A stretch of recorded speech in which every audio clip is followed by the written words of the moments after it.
everyone! Today let's learn Seitz, Concerto number 2, the third movement. This is the first piece in Suzuki Book 4.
So now let's talk about the teaching points that we can cover in this piece.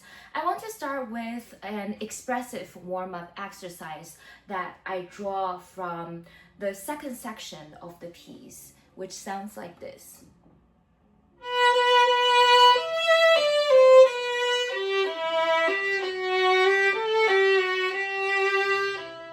So this section, different from the previous one, is a more legato type of dance. So we can think of the dancers gliding on the dance floors and really singing the lyrical character.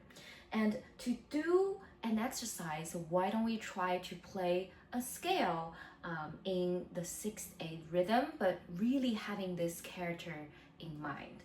So we can try with only the lower half. Let's try this rhythm.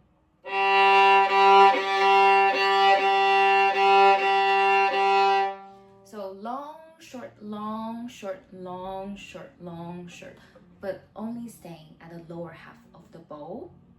And then for the short, we will need to move our bow a little bit faster to get to where it was. Okay, so we can try G major scale, 1 octave, play each note twice. Okay, 1 and 2 and 3 and 4 and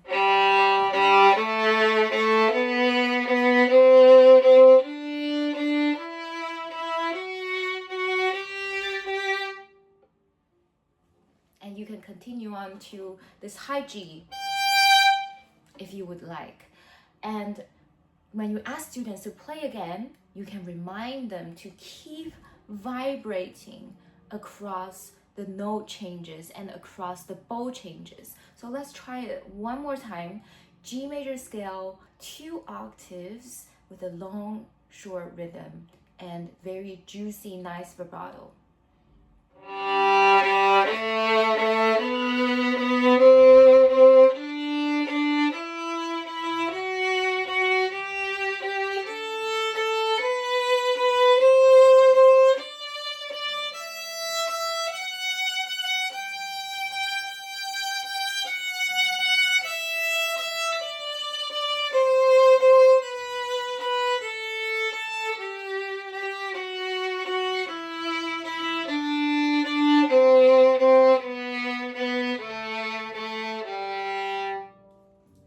Great. And then we can repeat the same exercise using the upper half of the bow. And another idea I would like to share is we can do the same rhythm, but this time we want to slur the notes. So it sounds like this, only playing each note once.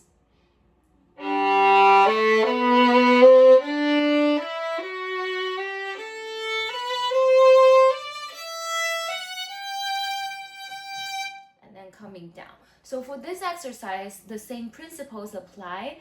Very, very smooth bow changes with the bow very close to the strings at all times, and also a very nice continuous vibrato in the left hand.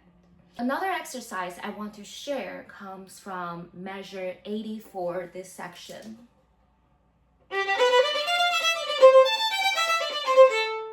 So this very fast and short, quick 16th notes, we can practice that on the scale. Use the G major scale as an example. Repeat each note twice.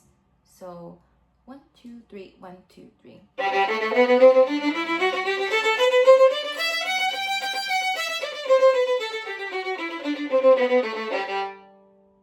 Now, let's talk about how to teach the actual piece. This piece has, you can think of it as 4.5 sections or 5 sections, and it's a dance. So it would be helpful for students to imagine the way dancers move for each of the sections, and then we can apply that to how we use the bow and our instrument. Starting with the beginning, the first section, we immediately start with a lifting gesture that sounds like this.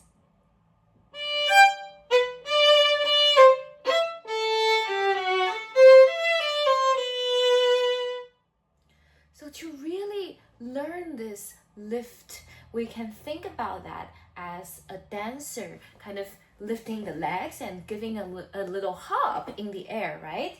Okay, so to do this gesture, we can try it with the open strings.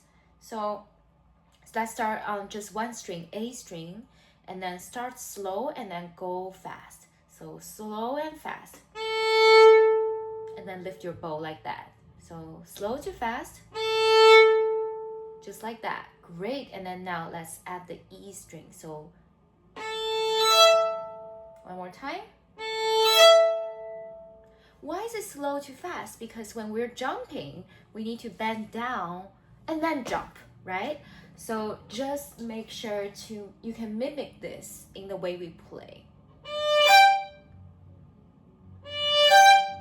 And then add a little bit of vibrato as well for the sound to be more resonant. Okay? And then after getting this lift, and then we will do the up bow for the next one too. So let's just play these 4 notes on open string. Okay, so this is a little difficult for students, so make sure to isolate that and then work on it with the students before putting it back into the context. Another point I want to address in this section is this figure. Right? With a hairpin, how do we play it? I would argue that with the C, we would need to catch the string and then use fast bow. So try this, catch the string and then fast. Okay, and then connect with the previous notes. Right? Okay. hairpins will be very noticeable from the way we hear. So using fast catch and then fast bows is also applicable in measure 19. So we need to make sure the first note is catch the string to play the accent. So let's just try this much. And then we add the other note. Okay, and then add the left hand. And then add one more thing. Maybe with the open strings first. Okay. And then finally add the next 2/8 note.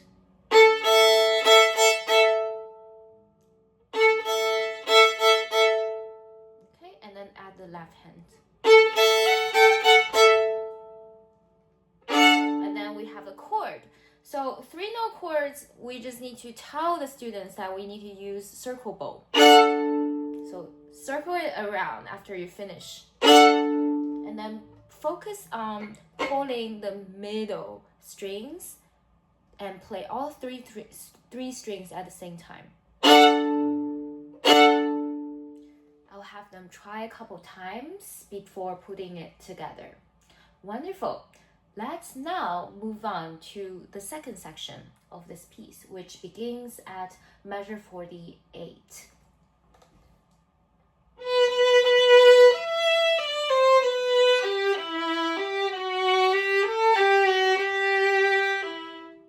So this section, it might be a little different dance from the previous section. The previous dance section has a lot of jumps, right? Like it's very light and bouncy, but this section is more like gliding on the ground.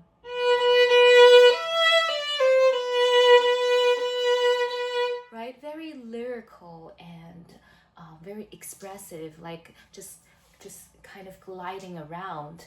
So to do that, as I just previously introduced in the scale, we can try with very, very smooth bows, with the bow very connected on the string. Let's try it on the A string with the rhythm.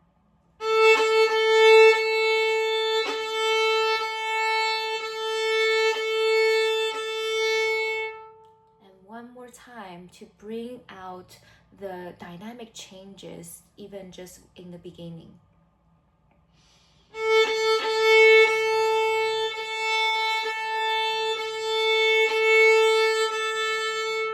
So notice how my bow is very sticky on the strings and the bow changes are super smooth.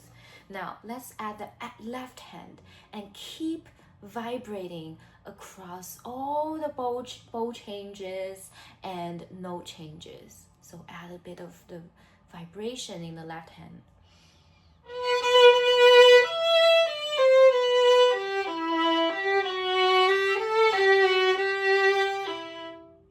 Okay, so so keep these in mind when you're playing through this section. So in other words, keep the bow moving and close to the string and left hand vibrating. Okay, let's move on to the next section, which is another different type of dance.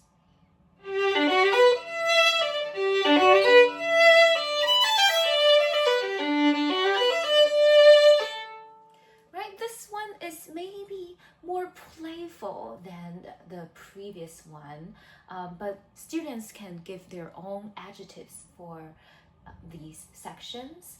But to teach the technical aspects, there are two things I mainly want to talk about. One is how do we play the good piano dynamics? And we can ask students this question. But one of the ways that we can do it is to be very aware of where we are in relation to the fingerboard and the bridge. So let's just try maybe just quarter notes and then just figure out what kind of sounds we have on our instruments, starting in the middle.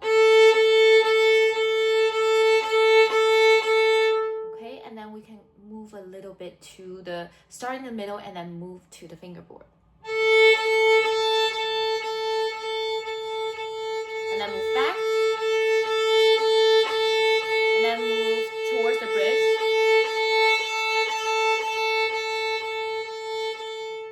And then you can have the students to find the sound that they want. Probably closer to the fingerboard, right? So it starts on the D string and keep it close up to the fingerboard to give it more light sound. Right? So now we get for measure 68, this kind of figure, we get the first part pretty good, but the second part, the hairpin, how do we create a hairpin in the same bow? Well, to do this specific hairpin, we can start slow and then fast and then slow. So slow, fast, slow on the up bow.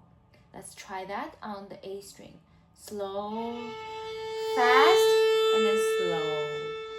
One more time. Slow, fast, slow. And then a little faster. Slow, fast, slow. Okay, so now let's add the left hand.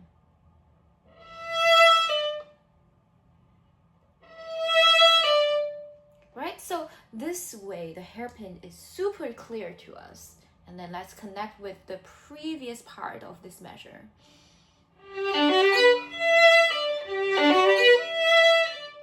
Right, so this way the dynamics really comes out. And then another instance of the hairpin is at measure 71. So here, the hairpin happens across two bows. And the way we do that is we start slow, go fast to the tip, and then start fast and get slow. So slow, fast, fast, slow, and then let's put it all together. Slow, fast, and then fast, slow. One more time. Right, and then let's apply that in the music.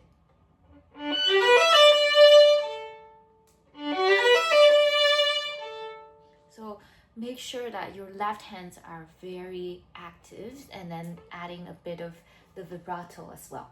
Great. For this section, another difficult spot might be the E sharps and A sharps, the notes with the accidentals that may not be in the scale that students already know. So in order to learn these notes, of course, we can isolate them to make sure that we are hearing them correctly. So in measure 72, we have an E sharp next to the F sharp. Okay, and then we will just check it. And once we get it, we can play the entire measure with separate bows.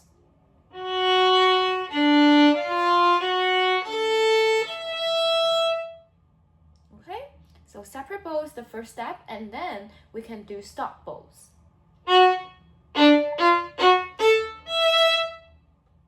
And then finally slurred. Okay, and then we can apply the same strategy in measure 75 with the A sharp. So that goes to the B, right? So play A sharp. And then just practice this change.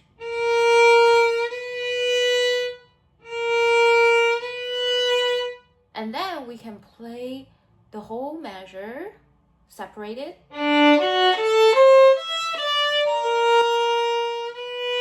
Very good. And then stop bows. And then slurred. Very nice. Great. Let's move on to the next section, starting from measure 84. And we talked about this section already in a little bit in this warm-up exercise, right? This section section, so first is to get the right articulation, and we can start simple with just finding one note.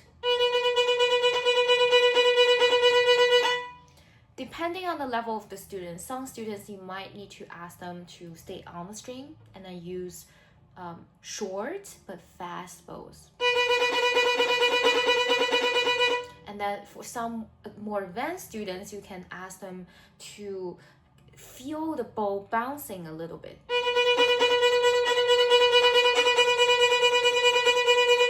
And then they can try it on different parts of the bow. So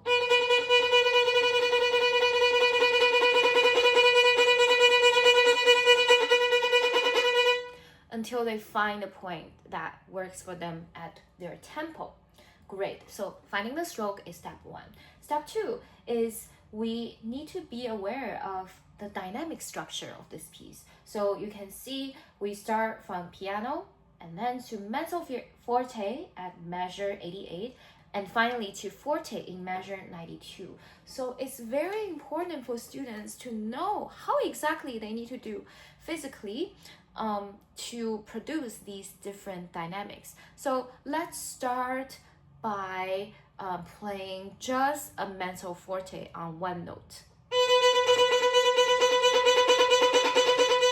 And then lighten up the fingers to play a little bit softer. Okay, and then back to mezzo forte again. And then add a little weight into the string. Okay, and then I'll have the students to change between these dynamics. So maybe start with mezzo forte, go softer, and then gradually get a little louder and then louder. So start with mezzo forte.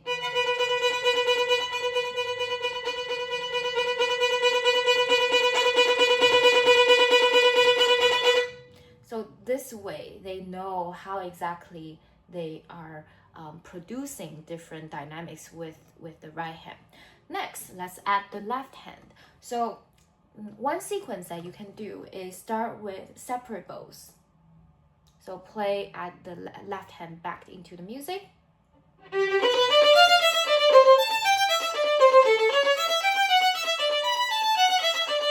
And if students even have trouble with this, we can just play one note and a little slower.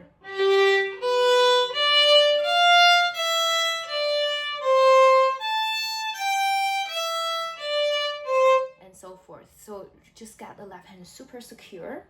And the next step is to add the dynamics when playing this détaché separate stroke.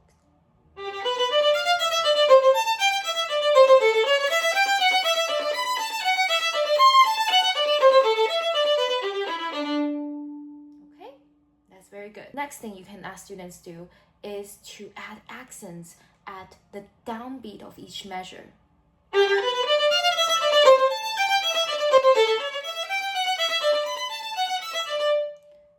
So this makes it a little bit more challenging. And now how about we add accents on the first and the seventh notes of each measures. So ta ta ta ta ta ta ta ta ta ta ta ta ta ta ta ta ta ta ta.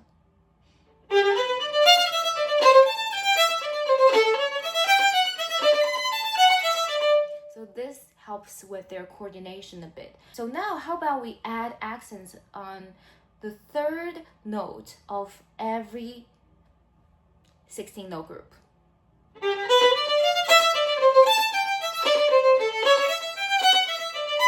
So that makes it even more challenging.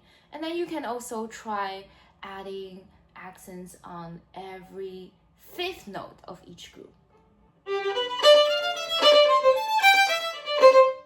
And so forth. So the placement of accents really have a value in training students to be more coordinated when playing. So these are some ideas about working on this section. And then the next section are the chords, which we talked about, the circle bows. And then moving on to something, a gesture, lifting gesture similar to beginning, and then finally fortissimo at 104. So the ending is just a synthesis of everything that we played before. But overall, I would say to work on concerto pieces, the first step is to think about the overall form of this piece and then the character that is associated with each section of the piece. This way, students can open up their imagination, and then by thinking about how dancers move differently, we can apply that in our playing as well.